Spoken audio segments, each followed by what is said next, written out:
Morning, everyone. Morning. Really dark. Is there any way you can move to a little bit more light just for the photo? Yeah, hang on, I'll see what I can do.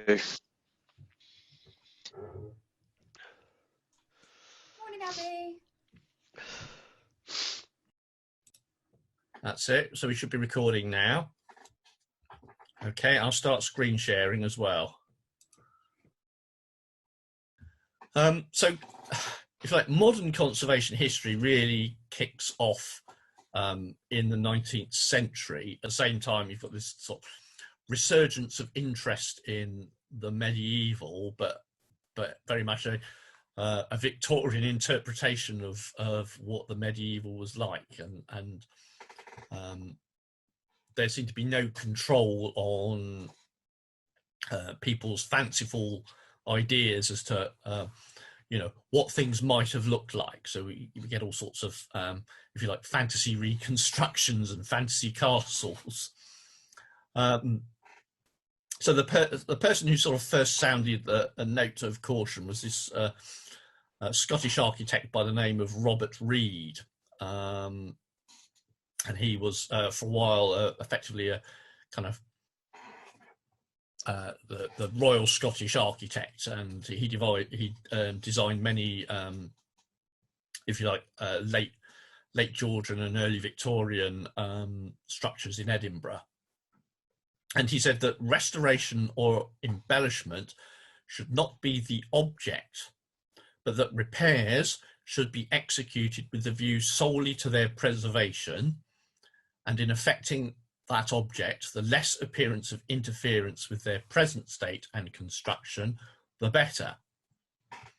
So he's really kind of comes down as if you like, the founding father of modern conservation principles, but he was very much at the time he was very much a lone voice.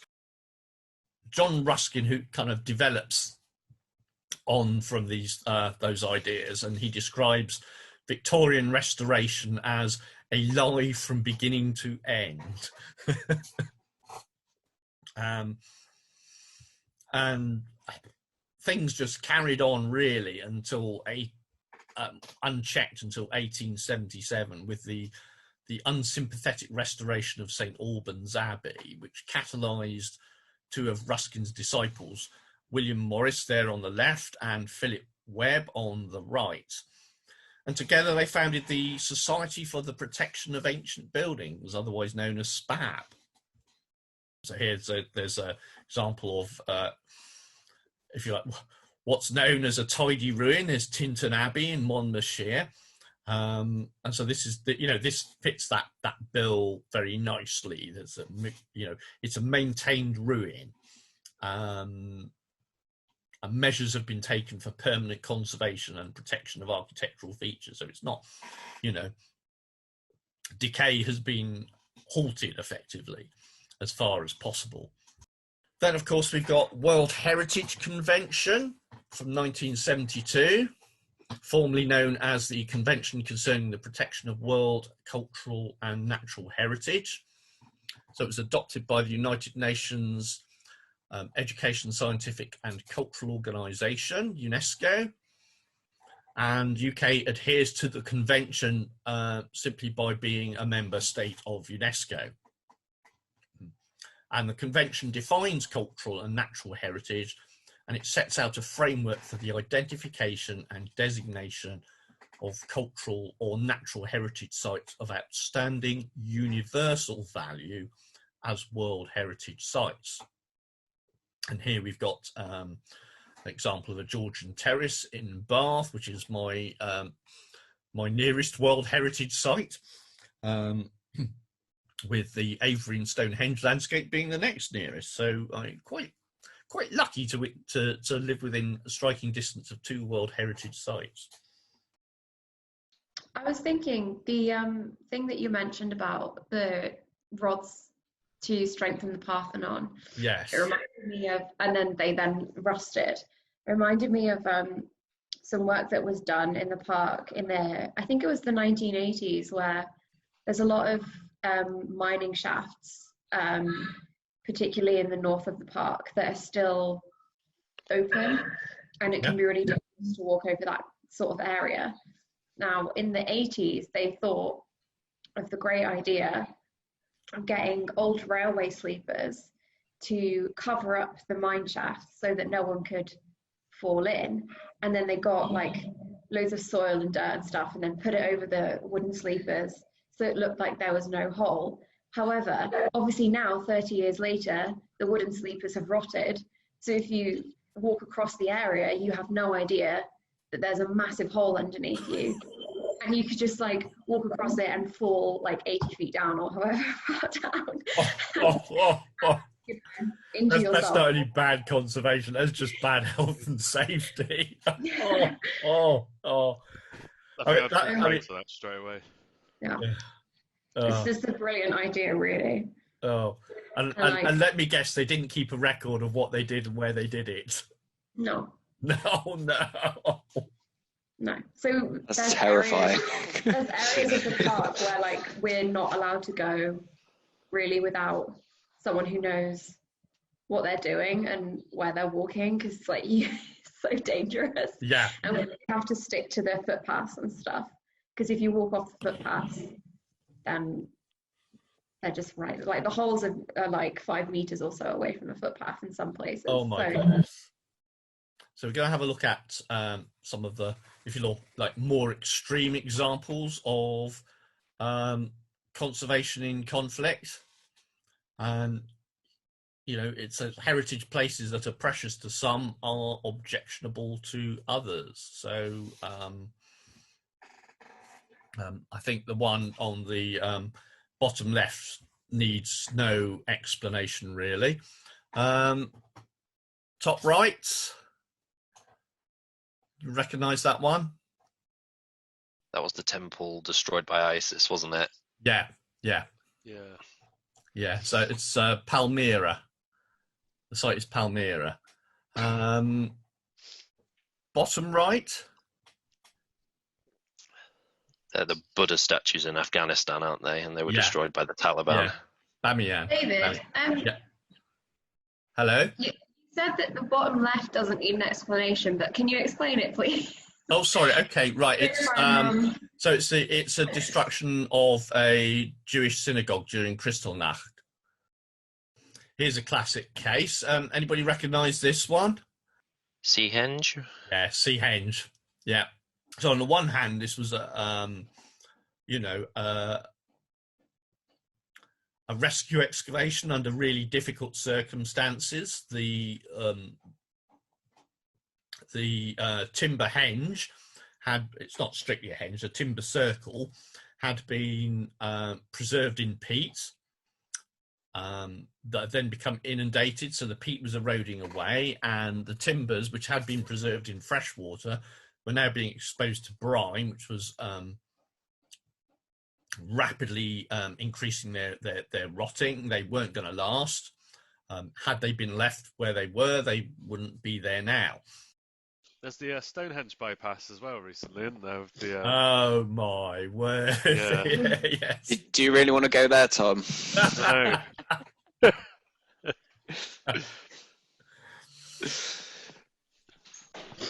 Well, it is a difficult one. I mean,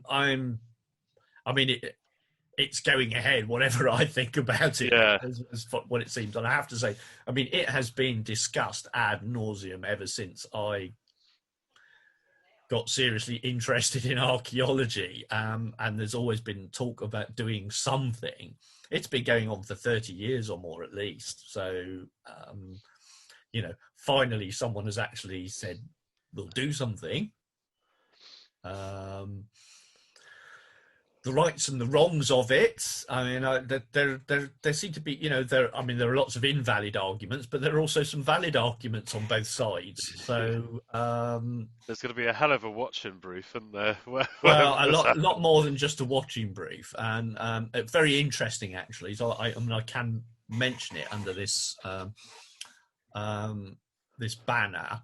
But sort of Wessex Archaeology have got the main contract. Really? But I noticed they're already, if you like, it's going to be such a big job that they're already outsourcing to other partners. So I think Cotswold Archaeology are in under the Wessex banner on this one. And it's not the first time it's happened. Oxford Archaeology have been doing similar things. And Wessex, with their extensive experience on Salisbury Plain, are the natural, the natural people to go to. I just think when they've thrown so much money into it, there's very little that anyone can actually say to stop. Yeah. But it's very interesting. So just last week, just late last week, I saw that Wessex are having a recruitment drive. Surprise! Yeah. I mean, they're actually holding a kind of online, I believe it's online, question and answer careers seminar, which I have never heard of an archaeological company doing that before. This is completely new. So they're obviously sort of thinking about, medium to long-term recruitment. This is unheard of. Yeah. There's so much infrastructure, and of course there's HS2 happening as well. That's already that's another eating into the, if you like, the archaeological human resource. There's only a limited amount in the country, isn't there? So, exactly. There's the two largest national infrastructure projects of the last however many years already going on, and then redevelopment in a World Heritage Site. Yeah, and we've left Europe, and suddenly it's like all those Spanish archaeologists we've employed. What happened with them? What do you think when they've they're building a tunnel now, aren't they? Which is under the motorway.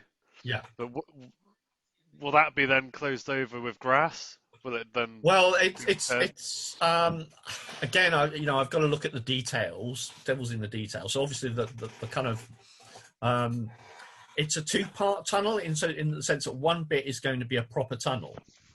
So, and particularly the bit under the Stonehenge landscape itself, that's going to be a proper tunnel. So that shouldn't impact any archaeology at all because it will be going too deep. Yeah. But then, of course, there's issues of acceptable ground subsidence along the route, etc., etc. So it's kind of like. But at the ends of the tunnel, it's going to be more what they call cut and cover. So which is you dig a deep cutting and then you put a cover over the top. Okay. Which presumably will be grassed over, so it's not an eyesore. Yeah. It is a World Heritage Site, so it's like, what are they going to say about it all then? So here we've got example of, if you like, on the one happened, it was a listed pub on the right that was bulldozed without planning permission. And on the one hand, it was a historic building in its own right, but it was still, until it was closed by the developers, it was still functioning as a pub, as a community hub. So it had, as it had been for generations, so that it had a cultural heritage of its own, irrespective of whether it was a listed building for its architectural merit. What punishments do they get for doing? Sorry? What punishments do they receive for doing stuff? This is the one where they got told to rebuild it brick by brick. Okay. Oh God. Yeah. I think it should be like. I've no idea. I haven't checked up on how that's proceeding, but I believe it had started. But obviously, it's a difficult process to reconstruct a building that's been so extensively demolished. Yeah. I think they should have all received fines and maybe a prison sentence. Well, yeah, but that doesn't bring the building back. No, it doesn't. But no. they've been punished that they've and in fact, the cost of actual reconstructing is a fine in its own right. That's something that they have to pay for. And that's one of the things that the borough charter did, was established the principle of community involvement. You know, it's like, for who is this place culturally significant and why? You know, and you can just, as I say, you can look at the charter and you can just say, you know, well, pubs are culturally significant places. There's one near me, or in Yorkshire, in York, and it's kind of tying in with the idea of the intangible and community involvement in things. So it's Boothend Crescent, which is the football club in York. It's their football grounds, and they're moving to like a bigger stadium, which is outside of York, which obviously, you know, a lot of fans have been to that. Their families went with the, you know, dads went with granddads and things like that. So it's that continued use of it being a football ground. And then you've also got the kind of understanding that some people actually had their ashes scattered there, so people actually go there as like a memorial thing, because it's such a big thing in York, and it's dead city centre as well, so loads of people can just get the train or the bus if they've moved away, because obviously they've got a really strong fan base. So it was quite sad for, I think, a lot of people that they were moving, because it's like about the ground, it's about the experience of going there, you know, every, you know, weekend or whatever to watch these games, and it's going to be a big like planning area. It's going to be like a housing estate. So I was involved with some with one of my DA colleagues, and he's amazing about intangible heritage and, you know, understanding that you cannot, you know, touch everything, you can't see everything, and you don't have to. It's still heritage, it's still exactly the same thing. It's memory, which is just as important, but on a completely different level. And it adds this, it kind of builds this 3D picture up. And he was involved in loads of conversations with the planners and with people that interpret the site. So interpreted how can they best, as, you know, developers, still incorporate this community spirit and get people involved in it, and still allow people to kind of, especially like with the things like the ashes being scattered, like that's a massive thing for people, you know, and it's, you know, you just go knock on someone's door or whatever, and it's kind of, you know, where your father was scattered or whatever. So it's, you know, it's sensitive as well for like lots of different reasons. So yeah, they've done all sorts, and there's a part of it that's like an underground kind of tunnel where, like, your fans, you know, you could go from one side to the other, and that was used in World War II as an air raid shelter as well.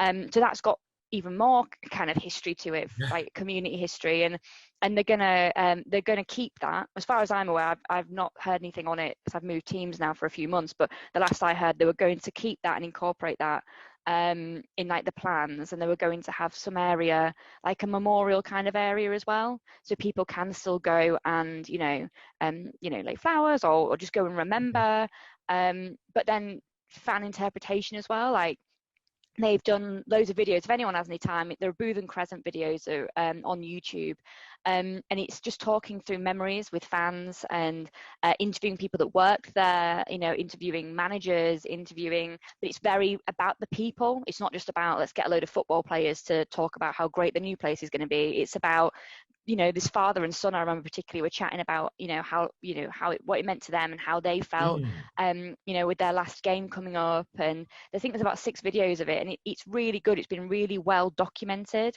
And they've even done stuff like an auction, so people have had their names out down to buy their specific seat. Like, they want to buy that seat that they had, and stuff like that. Like, it's really good. And I mean, there was talk at one point, like, you know, all sorts of things, like, can they 3D print certain things, like a mini of the stadium or something, so everyone can have a piece of it. And it's just been really kind of well done, I think, and the involvement has been brilliant with people, with community, with HE, with the club, and it's kind of been that ongoing conversation of that understanding that this intangible heritage, this place, not just the club, this area, this specific building, means a hell of a lot to a hell of a lot of people. And to some people, the new stadium, because it's a lot farther out, some people may not be able to get there as easily, because, you know, you will need transport to get there. So it is very sad for people. So I think the way that they've gone about it has actually been quite, you know, it's been quite sensitively done, and they've listened. And obviously Keith, who's the DA colleague, he's super into his football anyway. Not that you need to be, but I do think that helps, because he comes from that place of being able to understand that fandom, and, you know, and how important this is a part of, because it's such a part of people's lives, and for it to just disappear. Sorry, Harish. No, it's fine. So I didn't mean to interrupt your train of speaking. I was just wanted to ask, has anybody put in an application to have the building listed? I don't know, because like I said, the last I heard from it was a couple of months ago, so I'm not 100% sure. I know that obviously the permission's been granted, so they're definitely developing on it. So that the building is going, but that's why they're looking at keeping some part of it to kind of be able to commemorate at least some form of it. And I know some fans have kind of said that they want to buy the house that is going to be on there, because that's kind of where that's something they want to live. So even something like that, like, it's been quite nice for involved people. And but yeah, it's just an example, because I just thought it's quite a good example of, it is, you know, thinking outside the box with stuff and really genuinely involving community, and not just kind of saying you've got to involve it and people kind of, you know, gratuitously involving community. Like, they've genuinely gone out and they've really been quite proactive with it, which I think is quite good. I think that's an excellent example of how it should be, and of kind of moving forward. And it's that, and it's not just being sort of, you know, reactive, it's actually being proactive. And then we've got adaptive reuse, so altering a historic building to suit a new purpose, where the aim is again to minimise the loss of historic fabric and significance. So here we've got a couple of Victorian warehouses in London. They've been repurposed as a shopping centre. Has anybody got any other thoughts and suggestions? Any particular sites that spring to mind in your? I had. I was looking at the Bristol Vic, the Theatre Royal on King Street. Yeah, I expect most people won't know it, but if you give it a Google, it's the oldest continuously operating theatre in the English-speaking world. Wow. So no biggie. And it was, it's a late 18th century building built to the designs of the Theatre Royal on Drury Lane, which that building burnt down. But there was basically a Peter Morrow designed 60s extension on the side of it, which has very recently been redeveloped, and I think it's a really good example of constructive conservation, because it's opened up the space next to the I think it's called the Cooper's Hall, is the main facade, the classical kind of facade. I really, really like it. I think it's really good, and I've been in there a few times. Yeah, great. Of course, it's very close to Queen Square, isn't it? It's literally just by the office, and also there's loads of great pubs on King Street. So it's oh yes. Culturally significant pubs I have sampled. They've really done a nice job, and there's lots of exposed brickwork, which is very interesting, and you can see it. They've sort of left it on the inside. It's all really, really open and sort of cavernous, but then they've got this big facade of exposed brickwork, and you can see all the old interventions that have been done in the brickwork. And I just think it's kind of imperfect, but also that's what I like about it. Excellent. They're just showing it. So, that was my contribution. Thanks for that. So your next session with me is Monday the 30th of November.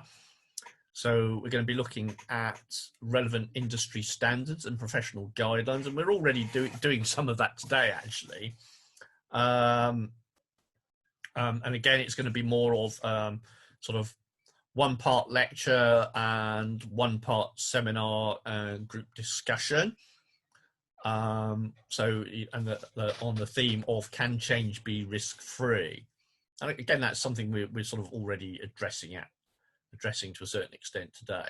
But you guys have got a busy week that week, because on the 1st of December, so that's on the Tuesday following, you've got an online seminar on the characterisation and heritage regeneration with Chris May and Simon Taylor.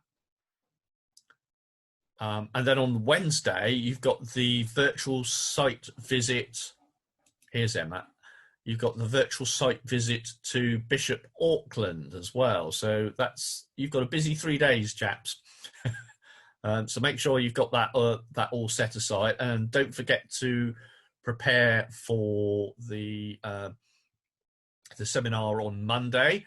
So you should find the relevant documents up there. Certainly the CIFA documents are up already on Moodle. Have you all been able to access the new Moodle? Yeah. I think so. Yes. Yeah. Okay. Just to let you know that for now, at least, I'm putting all the lecture slides and recordings. I'm adding them to the 106 folder for now. So this is a continuation of module 106. So I haven't broken them up into different workshops. So if you need to catch up, that's where the lecture slides and the recordings are going at present. I might decide to shuffle them around at some point, but I'm not going to do that just yet.